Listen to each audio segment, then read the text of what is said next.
Hey guys, Michael from Copper vs Glass, and today we're going to be looking at the Constructor kit from Lomography. Now what this allows you to do is build your own 35mm SLR camera within 1 to 2 hours. We're going to be putting that to the test. I'm going to be giving you guys a quick unboxing and my first thoughts and opinions on the camera itself before giving you my full review within a couple of weeks time. So let's take a first look now at this kit that allows you to build your own camera from the comfort of your home.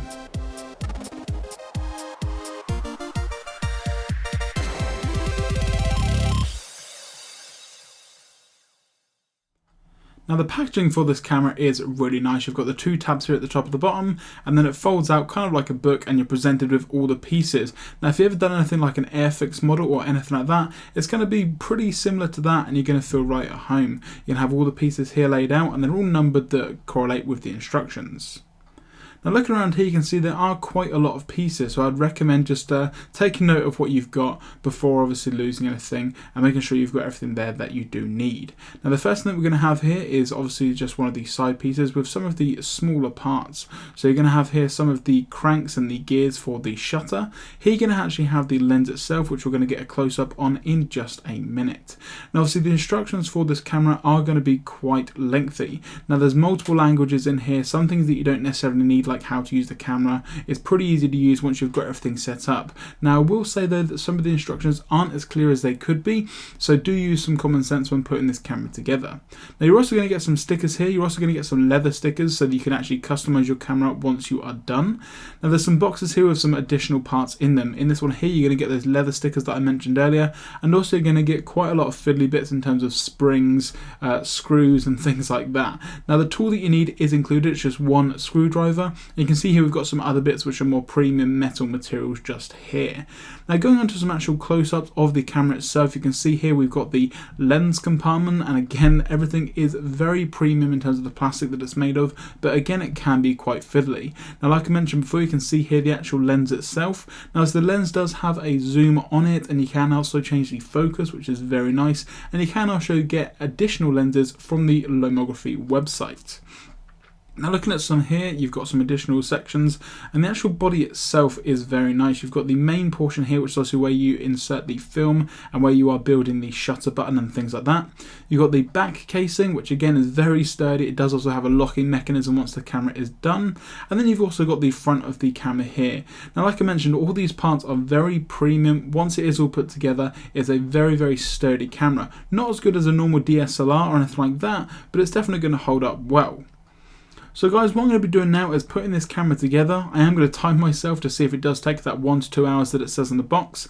I'm then going to come back with my first thoughts and opinions on the actual camera itself. So I'll see you guys in 1 to 2 hours, or maybe more. And guys, I am back. Now just to let you know that it did actually take me roughly around the 1 to 2 hours that it says on the box. I did also have to get some help from my girlfriend for the tinier, more fiddlier bits. But overall it was quite easy to put together, although the instructions could do with a bit of refinement because some of it was a little bit hard to understand.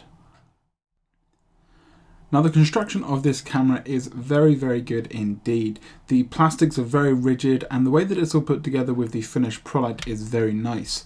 The viewfinder as well, although a bit fiddly and maybe a bit fragile, again does the job well. You can see here closing and opening the viewfinder. There's a little latch on the front here to reset it once you're done. And there's also a little magnifying piece here as well.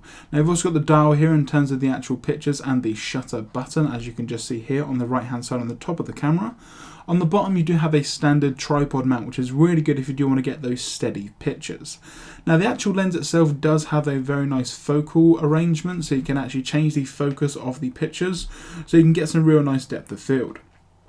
Now obviously there is a latch, because this film is not digital, it does take an old film, so you will have to find someone that develops that. But you can see here that you've got the compartment just in the back here, you've got the sprocket gear, the take-up spool, the rewind key, so everything's in here just as you remember from those old cameras that you guys used to use, or even things like the old cameras that used to be able to chuck away. It's very similar in the way that the actual camera works. Once you take the picture you will have to wind the camera on.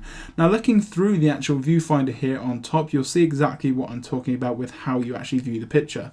You view the picture from the top of the camera, which is very nice. Keep in mind that it is mirrored, so if you turn the camera left, the viewfinder will actually turn right. It will take a little bit of getting used to, and like I mentioned, there is also a magnifier as well.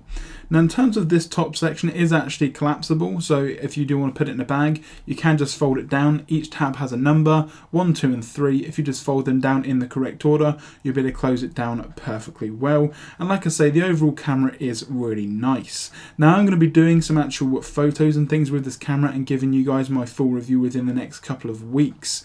In the meantime though, if you guys did like this video, do give it a thumbs up down below, and if you do like the content we're doing here at Copper vs Glass, then be sure to subscribe so keep up to date with all the latest videos. I'm going to go out now and take some pictures with my brand new Constructor camera from Lomography. I'll catch you guys in the next video and we'll see how the pictures look, and just overall if you can use this camera as an everyday point and shoot, or whether it is more specific in terms of the uses that it has. I'm Michael from Copper vs Glass, and I'll catch you guys in the next video.